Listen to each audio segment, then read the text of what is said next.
Hello everyone, I hope you are doing well.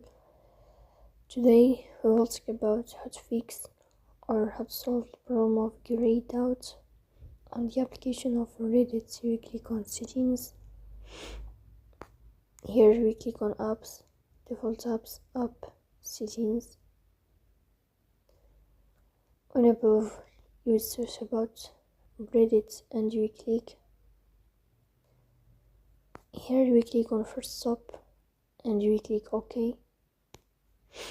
Then we'll enter to the window of storage. Here we click on clear cache.